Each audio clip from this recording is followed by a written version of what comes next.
जो माझ्याशी बोलत होता तो नाही, तो दुसरा म्हणला होता पोलीस बहुत हराम करू.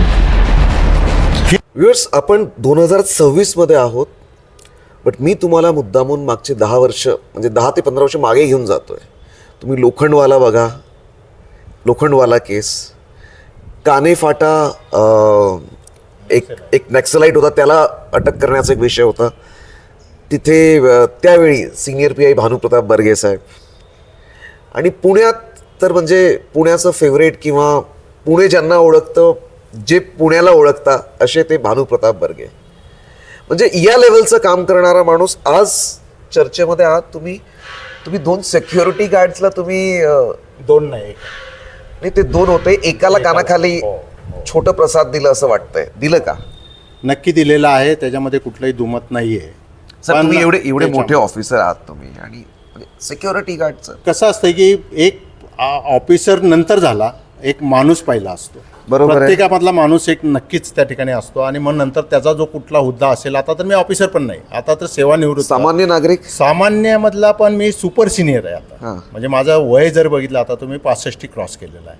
म्हणजे त्या आता व्हिडिओमध्ये तुम्ही डॅशिंग दिसताय. धन्यवाद त्याच्याबद्दल, तुमच्या कॉमेंटबद्दल. पण नक्की काय आहे याच्यामध्ये की प्रकार असा कधी कधी असा होतो की आपल्याला त्या क्षणी जो असतो तो कुठला तरी वेगळं कारण त्याच्यामध्ये असतं, आणि कालचा प्रकार नक्कीच त्या कारणातून घडलेला होता. सर मी याच्यात तुम्हाला इंटरप्ट करेल. मीडियामध्ये खूप डिफरंट अँगलनी हा विषय आलाय, बरोबर आहे. आणि आपले व्ह्युअर्सला मला फॅक्ट त्यांच्या समोर पोहोचवायचं. नेमकं त्या मोमेंटला काय झालं? नाही. 2 मिनिटं आपण विसरून जाऊ की तुम्ही एक्स ACP आहात. Exactly. ॲज अ माणूस तुम्ही मला सांगा बरोबर. तिथे काय झालं? आज आहे माणूस म्हणून मला आता नक्कीच हे तुम्ही जे विचारताय ते मला खूप मदतीचं होणार आहे. तुमच्या चॅनलच्या दृष्टीने किंवा तुमच्या व्ह्युअरच्या दृष्टीने सुद्धा मला सांगणं खूप आणि आवश्यक आपल्याला आहे सत्य की सांगायचं. जे 1001% सत्य असेल, याच्यामध्ये कुठलेही त्यातली असत्यता नसेल, खात्री तुम्ही 1000 ठिकाणी करू शकाल. ठीक आहे. ज्यावेळेस मी माझ्या मित्राच्या गार्डनमध्ये त्या ठिकाणी मित्रांना गाडीमधनं पहिल्या गेटला आमयाच्या सोडलं, आणि आम्ही दरवेळेस आता गेले जवळजवळ आम्ही 8 ते 10 वर्ष, म्हणजे मी खात्यात असताना सुद्धा आम्ही संडेला, प्रत्येक संडे जो आहे तो कॉलेजमध्ये 1980मध्ये शिकत असणारे आम्ही एक 14-15 मित्र आहोत. हे मित्र आम्ही त्या ठिकाणी नाश्ता करतो 7:30 ते 9:30च्या दरम्यान, 9:30 ते 10च्या दरम्यान आम्ही निघून जातो. दरवेळेसप्रमाणे कालसुद्धा आम्ही त्या संडेला आलो. आतमध्ये त्यांना सोडून ज्यावेळेस मी गाडी पार्किंगसाठी, नेहमी आम्ही पार्किंग त्याच ठिकाणी करतो, पार्किंगसाठी आतमध्ये ज्यावेळेस जात होतो त्यावेळेस गेट लावलेलं होतं. आता ह्याच्यापूर्वीसुद्धा की त्या ठिकाणी पार्किंग फुल झाल्यानंतर ते गेट लावलं जात नाही, किंवा गेट लावलं तरी वॉचमन तिथं उभा असतो, आणि मग आम्ही आमच्या गाड्यासुद्धा बाहेर पार्क करतो. जर पार्किंगच नसेल तर गाड्या बाहेर पार्क करतो. ज्यावेळेस आम्ही त्या ठिकाणी आतमध्ये येऊन हॉर्न गेट बंद आहे म्हणून वॉचमनला हॉर्न द्यायला सुरुवात केली, तर तो चौकीत एकतर बसलेला नव्हता, कुठेतरी अजून एक 10-15-20 फुटाच्या अंतरावरती ते दोघंजण खुर्चीवरती बसून गप्पा मारत होते. मी हॉर्न वाजवला. हॉर्न वाजवल्यानंतर माझ्याकडे बघितल्यानंतर त्यांनी सांगितलं की पार्किंग नाही, असा हाताने इशारा केला. म्हणजे ते इशाऱ्यावरती तुम्हाला इंडिकेट केलं पार्किंग नाही. ठीक आहे. मग त्यानंतर मग मी त्याला बोललो की समोर माझ्या दिसतंय मला पार्किंग, मी तुम्हाला फोटो देतो आता. ते पार्किंग 5 गाड्यांचं पार्किंग तर एकाच रोमध्ये दिसत होतं, खाली आहे मला. मग त्यांनी मुद्दामून तुम्हाला नाही म्हटलं का? माहीत नाही आता त्याला काय नवीन, हे वॉचमन दोन्ही जे होते ते नवीन होते, नेहमीच्या संडेला असतात ते वेगळे होतात. हे नवीन काय पॉलिसी झाली असेल त्यांची तर मला माहीत नव्हतं. मग ते पार्किंग खाली दिसत असल्या मी हाताने खुणवलं त्याला की पार्किंग खाली दिसतंय, तू इकडं तरी ये म्हणलं, कमसे कम इधर तो आ जा. मग ज्यावेळेस मी त्याला असं केल्यानंतर तरी उतरले नाहीत खाली. मग मी गाडीतनं खाली उतरून नंतर गेट उघडायला लागलो, तर ते धावत माझ्या अंगावरती आले. अंगावरती म्हणजे मला मारायला आले नाही, हे पण सत्य सांगतो. ते माझ्या एकदम खूप जवळ आले, का तर मला त्यांना गेट उघडून द्यायचं नव्हतं, म्हणून गेट उघडताना मला थांबवायचं होतं. तुमचा प्रयत्न होता की तुम्ही स्वतः गेट उघडताय आणि ते तुम्हाला थांबवायला आले. मग मला थांबवायला आल्यानंतर मी म्हणलं की तुम नये दिखते हो यार दोनों भी, तुम्हाला नाम क्या. तुम्ही बघा त्या व्हिडिओमध्ये मी त्यावेळेस माझा मोबाईल काढला, त्याचा आय कार्डचा मी फोटो काढतोय, त्याचा स्वतःचा फोटो काढतोय. तुम्हारा नाम क्या और नहीं तो फिर मेरा नाम क्या वो देखो. नाही, मग मी सांगितलं, मग मी त्यांना सांगितलं की तुम्हाला सुपरवायझर का नंबर देतो, और तुम्हाला हे फोटो काढत असतानाच बोलला चाललेली आहे. तर मी म्हणलं यार मैं जो हूँ एक सिनियर सेवानिवृत्त पोलीस अधिकारी, हेच वाक्य सांगितलं. म्हणजे रिटायर वगैरे नाही बोललो, सेवानिवृत्त पोलीस. तुम्ही वाक्य त्यात असतील तर तुम्ही ऐकू पण शकता त्याच्यामध्ये. ते सांगितल्यानंतर त्यातला जो दुसरा होता, जो माझ्याशी बोलत होता तो नाही, तो दुसरा म्हणला होता पोलीस बहुत हरामखोर होती. हे असं तो तुम्हाला बोलला? पोलीस हरामखोर होती असं बोलला. बहुत असं म्हणला नाही, पोलीस हरामखोर होती. मग मला ते थोडं लागलं. आता किती केलं तरी मी माणूस पोलीस 40-35 वर्ष मी पोलीस खात्यात काम केलंय. परत एक वेगळं पुण्यामधलं एक बघण्याचा दृष्टीकोन सगळ्यांचा वेगळा आहे. मी म्हणत नाही की मला सगळ्या पुण्यानी ओळखावं, किंवा पुण्याने ओळखायला पाहिजे अशी माझी पण अपेक्षा नाही. आणि आता तर मी 8वं वर्ष चालू आहे माझं की मी रिटायर होऊन. कधीच आणि कुठं असं संबंध पण येत नाही. जिथं कार्यक्रमांना येणं जातो तिथं ओळखणारेच असतात. मग त्यांनी असं बोलल्यानंतर मी माझ्या दुसऱ्या गाडीमधनं गेलो, माझा मोबाईल ठेवला आणि मग त्याच्या अंगावरती आलो. तर त्यांनी मला थांबवायचं असताना मी त्याच्या 2 खाली लावले. बरं.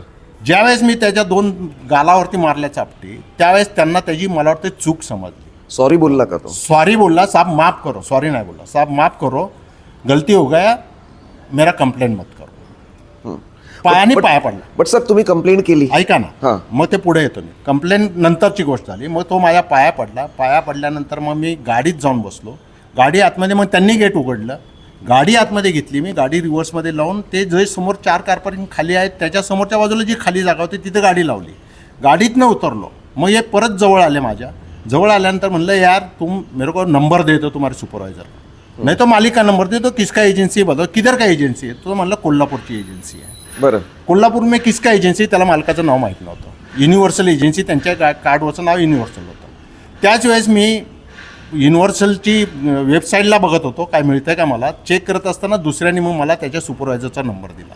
बरं. भोसले इथं म्हणून. सर मला इथं परत हे विचारायचं आहे, या पूर्ण विषयाचं ट्रिगरिंग पॉइंट हरामखोर, पोलिसांना हरामखोर म्हटलं म्हणून. एक्झॅक्टली म्हणजे तुम्ही 100% सांगू शकता. माझ्या तोंडातनं मी सांगतो की तो असं बोल. आणि हे एक रिटायर्ड पोलीस यांना ते नंतरचं, पण सगळ्या तो फक्त मलाच बोलला नाही, त्याचा अनुभव काही वेगळा असेल. खाकीला बोलला तो. खाकीला बोलला म्हणजे फक्त इथल्याच नाही. आणि म्हणून तुम्ही कदाचित त्वरित तो युपीचा असेल, बिहारचा असेल, कुठलाही असू द्या, तिथल्या पोलिसांचा सुद्धा त्या हेच बोलला आणि महाराष्ट्र पोलिसला सुद्धा आज तो हेच बोलला.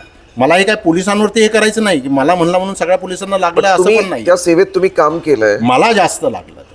आणि म्हणून तुम्ही त्वरित उत्तर 100%. दिलं. मला 100%. मग काय झालं? मग गाडीतनं उतरल्यानंतर ज्यावेळेस त्याने मला भोसलेंचा नंबर दिला, त्या भोसलेंना मग मी फोन लावला. हा सुद्धा रेकॉर्ड माझ्याकडे, तुम्हाला आता मी फोटो सुद्धा दाखवले की भोसलेंना मी हे फोटो पाठवले. पार्किंग खाली आहे, हा वॉचमनचा फोटो आहे आणि त्यांनी माझ्याशी असं बिहेवियर केलेलं आहे. तुम्ही वॉचमन लोकांना व्यवस्थित ट्रेनिंग देणं. आणि त्यावेळेस पण परत पाया पडतोय माझ्या, तो साहेब मेरा कंप्लेंट मत करो. बघा तुम्ही त्या व्हिडिओमध्ये 100% असंच आहे. हे सगळं झाल्यानंतर ऑलमोस्ट त्यांना मग माझा पण राग थोडा शांत झाला. ते थोडे व्यवस्थित बोलायला लागले. त्यांना म्हणलं, हम लोग भी पोस्टिंग में किधर जाते हैं तो पेट पाने के लिए जाते हैं, तुम लोग भी वैसा ही पेट पाने के लिए यहाँ पे आए हो, तो अच्छे से काम करने का. हां, सॉफ्ट विषय झाला विषय मिटला. मी माझ्या नाश्त्याला गेलो, आम्ही मित्रांनी नाश्ता केला. 2 तासांनी तिथनं बाहेर निघालो. त्यावेळेस दुसरे वॉचमन आलेले होते. मग आम्ही बाहेर निघालो. तिथं नेहमी थांबतो आम्ही त्या पार्किंगमध्ये, गप्पा मारतो आणि तिथनं आम्ही निघून गेलो. ज्यावेळेस एक साधारणतः नक्की टाईम नाही पण कमीत कमी एक 4 ते 6च्या दरम्यानची घटना असेल. मी मोबाईलमधला टाईम बघून हे सांगू शकतो की एक गोखले इन्स्टिट्यूटमधला नाही, एकाचा फोन आला मला. त्यांनी मी फोन उचलला. फोन उचलल्यानंतर तो म्हणला की मी रानडे इन्स्टिट्यूटमध्ये XYZ बोलतो. मी आता मुद्दाम नाव अजून सांगत नाही, तर मला त्याच्यावरती काही पुढची कारवाई करायची आहे. मी म्हणलं हा बोला. म्हणलं साहेब मी ते गोखले इन्स्टिट्यूट जे आहे, म्हणलं तुम्ही रानडे इन्स्टिट्यूट सांगताय आणि गोखले इन्स्टिट्यूटमध्ये आहे, मग गोखले इन्स्टिट्यूटचं काय लगेच जम मारताय. तर नाही म्हणलं तेच. मग रानडे तो म्हणला की ते ह्याला आहे, फर्ग्युसन कॉलेज रोडला आहे, रुपालीच्या समोर, आणि हे गोखले इन्स्टिट्यूट आहे. म्हणलं बरं, हा ठीक आहे बोला. मग त्यांनी विचारलं सकाळी तो काय प्रकार झाला. मी सिक्युरिटीचं जरा हँडल करत होतो. त्यांना पूर्ण प्रकार मी सांगितला. मग त्यांनी सगळं माझं ऐकून घेतलं. त्यांना सांगितल्यानंतर म्हणले, मी साहेब तुम्हाला ओळखतो, तुम्ही जरी मला ओळखत नसतील तरी. म्हणलं मग तुम्हाला मग ओळखत असेल, कदाचित माझ्याबद्दल माहिती असेल की मी चुकीचं काय केलं नाही किंवा काय तुमच्या दृष्टीने काय चुकीचं असेल तर ते चुकीचं आहे. ते म्हणले ठीक आहे साहेब, मी असं करतो की त्या वॉचमनला पण समजून सांगितलेलं आहे, तुम्हाला पण आता चर्चा झालेली आहे, मी उद्या वॉचमनला घेऊन येतो तुमच्याकडे आणि तुम्ही आता आहे का आम्हाला विचारलं. म्हटलं आता नाही, एवढं सकाळी होतो आम्ही. म्हणलं दिवसभर आम्हाला मी काम नाही करत. मग म्हणले की तुम्ही माझं ऑफिस असं आहे या ठिकाणी, ऑफिसला या तुम्ही. म्हणला ठीक आहे. मग त्याच्यावरती बोलणं झालं. माझ्याकडे काल ते चहा प्यायला येणार होते, तो XYZ माणूस वॉचमनला घेऊन.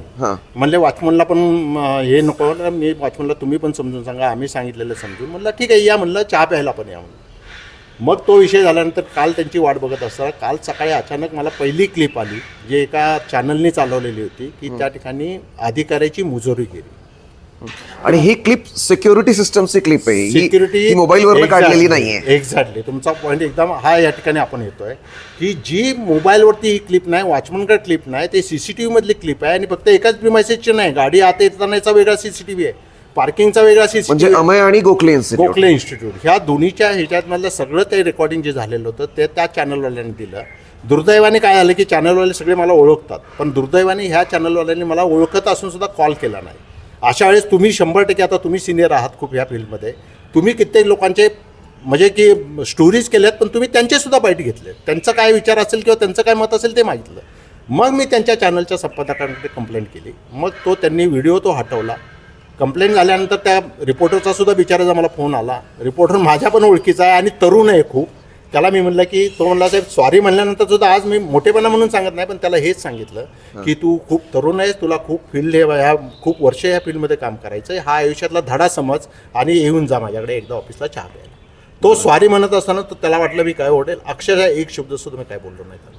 का तर ठीक आहे त्याच्याकडनं चुकी झाली, तर म्हणलं झालं आता तू त्याला काय करू शकत नाही, मी काय करू शकत नाही. साहेब बट माझा प्रश्न इथे हे आहे की ही क्लिप व्हायरल कसं होते, म्हणजे कोणी केलं, का केली, की आता पर्पज काय, मी त्याच्यावरती माझं तुम्हाला काय वाटतं? मला काहीतरी इंटरनल ते गोखले इन्स्टिट्यूट मधला कुठला तरी अमयाचा त्यांचा काय वाद आहे हे मला नंतर काल समजलं की हा इन्सिडेंट झाल्यानंतर दुसरे एक आता डॉक्टर आहेत त्यांनी माझ्याकडे मला फोन करून सांगितलं, ज्यांना अजून अद्यापर्यंत मी कधी भेटलो नाही, ओळख नाही, की हे पार्किंगचं कसं त्या ठिकाणी चुकीचं आहे. पार्किंग त्या ठिकाणी शैक्षणिक संस्था हे प्रायव्हेट त्या ठिकाणी सुरक्षा रक्षक ठेवू शकत नाही.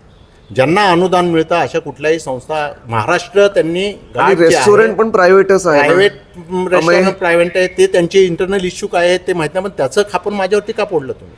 अमयाच्या पार्किंगचा वाद आणि तुमचा आहे. तुमचा व्हिडिओ लीक का केला? भानुप्रताप बर्गे नाव आलं त्यावेळेस त्यांना हे समजलं की अमयाला दबाव तंत्र निर्माण करण्यासाठी म्हणून ह्याचा वापर होऊ शकतो. एक तर हे कारण आहे. मग बर्गे साहेब या संदर्भात ऍक्शन घेणार का? 100% काय मी ऍक्शन? कालपासून जे काय आहे ते आता मी काही डॉक्युमेंटेशन जमा करायला सुरुवात केलेली आहे. एक तर सिक्युरिटी आणि या माणसाचं काय पर्पज असेल?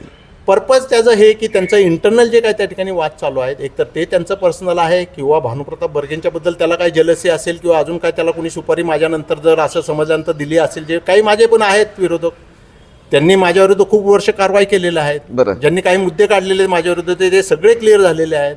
कित्येक वेळा इन्क्वायऱ्या झाल्यात माझ्या कुठल्या वेगवेगळ्या प्रकारच्या. ह्या सगळ्यांनी मिळून ज्यावेळेस पूर्वी पण काही गुन्हेगारांनी माझी सुपारी दिलेली होती काही लोकांना त्या ठिकाणी, की सुपारी म्हणजे मारण्याची नाही, बदनाम करण्याची किंवा मला त्या पोस्टिंगवर नाहायचे. काही रेकॉर्डिंग आज माझ्याकडे आहेत की आमच्यातले जे काही वरिष्ठ अधिकाऱ्याला एक क्लब चालवणारा म्हणतो की ओ बर्गेंना तिथं कुठल्या परिस्थितीत येऊन देऊ नका. बरं. म्हणजे अशा सगळ्या पार्श्वभूमीवरती आता मी विचार करतोय आणि माझ्या पद्धतीने मी माझं इन्व्हेस्टिगेशन करतोय. आता एवढे वर्ष काम केलेलं आहे, थोड्या आयडियाज मला पण आहेत. परत हे लिगल आहे का यांची सिक्युरिटी सर्व्हिस? दुसरं त्या वॉचमनचं रिटायर जरी झाले तरी परत काम आलंय, कारण डोक्यात आमच्या ते आता रक्तातच आमच्या पोलीस आहे. आणि जसं तुम्ही काम करता तसंच. आणि अन्याय झाल्यानंतर नक्कीच चीड येते. मला जर पार्किंग तिथं नसताना मी घुसत असतो आणि मग त्याला काय केलं असतं तर मला वाटतं एक वेळ मी 100% चुकीचं केलं हे मी मान्य केलं असतं लगेच. नोटेड बर्गे साहेब, मला व्ह्युअर्ससाठी परत तुम्हाला एकदा विचारायचं आहे, तुम्हाला खरंच असं वाटतं कोणीतरी मुद्दामून तुमची क्लिप व्हायरल? 100%. कारण तुम्हाला त्रास दुपारपर्यंत देण्यासाठी, जो माणूस बदनाम माझ्याकडे करण्यासाठी. चहा प्यायला येणार होता वॉचमनला घेऊन, तो तुमची क्लिप तो व्हायरल माझी करतो? क्लिप व्हायरल करतो म्हणजे नक्कीच एकतर तो त्याच्या पाठीमागे असेल किंवा अजून दुसरं कोणी असेल. मग मी ज्यावेळेस व्हायरल झाली क्लिप, चॅनलवाल्यांशी बोलणं झालं, त्यांनी ते बोलल्यानंतर मग मी तक्रार दाखल करायचा विचार केला. कसं आहे की तक्रार दाखल केली नसती? तोपर्यंत नाहीच केले ना, का तर वॉचमनचं आमचं व्यवस्थित झालं. वॉचमनचं काय नंतर पण प्रॉब्लेम नव्हता झाला. नाचनने काय माझ्याविरुद्ध नंतर पण काय बोलला नाही तो त्या ठिकाणी, उलट चांगला बोललो. मग मी तक्रार दाखल केली आणि तक्रार दाखल केल्यानंतर मग तुमचे सगळे प्रतिनिधी यायला लागले किंवा वेगवेगळे आपले संघटना यायला लागल्या या ठिकाणी की साहेब आम्ही मोर्चा काढतो हे करतो. मी म्हणलं मला त्यात जायचं नाही, तुमचं राजकारण ठीक आहे, तुमचं काय असेल तर इंटरनल काही त्या ठिकाणच्या लोकांचे फोन आले, जसं आता सांगितलं डॉक्टरांचा फोन आहे का, म्हणजे त्यांचे पण दुश्मन आहेत ना. आता त्यांनी माझ्या खांद्यावरती बंदूक ठेवून मी वापरून देणार नाही माझ्या खांद्यावर. मग अशा ह्याच्यातनं मग मी तक्रार दाखल केली. तक्रार दाखल केल्यानंतर त्या तक्रारीचं सुद्धा मला वॉचमनच्या विरुद्ध मी कोर्टात जाऊ शकतो, पण मला त्या विचाराच्या विरुद्ध जायचं नाही. ठीक आहे, काही कारणांमुळे तो आपल्या स्टेटमध्ये आला, नोकरी या करतो, क्लिपच्या माध्यमाने लोक त्याला पण यूज करताय, त्याला यूज करतायत तरी ठीक आहे. त्याच्या यूज करण्याची मी चुकीचं नाही आहे कुठून म्हणून मला काही भीती वाटत नाही जास्त. आणि नक्की त्यांनीच दिलेले CCTV फोटो आणि ठीक आहे, भावनिक क्षणामध्ये 2 लाफे मारले असा काही कुठला मोठा अपराध होत नाही. तरीसुद्धा की मला ते नक्कीच वाटतं की आपण त्यावेळेस मारायला नव्हतं पाहिजे. असं जर वाटलं तर ते आत्ता वाटून उपयोग नाही ना. त्यावेळेस जो राग घटना घडलेली आहे. ठीक आहे साहेब, न्यूज डॉट सोबत तुम्ही न्यूज डॉटला एवढा वेळ दिला, थँक्यू सो मच. आणि पुढे जे काय तुम्ही कारवाई कराल, तुम्ही सगळ्यांनी मला या प्रकरणामध्ये खूप चांगला सपोर्ट केला. म्हणजे काही इंटेन्शनली नाही आहे, तुम्ही सत्य परिस्थिती समजून घेताय आणि सर्वांसमोर मांडताय, हे मला पत्रकारांचं काम आहे माझ्या दृष्टीने लोकांपर्यंत पण काही सगळेच असे नाही आहेत, हे आपल्याला तुम्हाला सुद्धा कबूल करावं लागेल. पण मला माझ्या दृष्टीने ही खूप महत्त्वाचा क्षण आहे या ठिकाणी आणि व्ह्युअरच्यासाठी सुद्धा की हे खूप महत्त्वाचं आहे की माझी बाजू तुमच्यापर्यंत पोहोचवण्याचं काम हे लोक करतायत आणि 100% ह्याच्यामध्ये कुणालाही दुसऱ्या व्ह्युअर्सला सुद्धा जर वाटत असेल की मी या ठिकाणी खोटं बोललो आणि त्याच्याकडे काय प्रूफ असेल तर मी सांगतो की उद्या तो म्हणेल ती शिक्षा मी अमयाच्या अंगणात करायला घ्यायला तयार.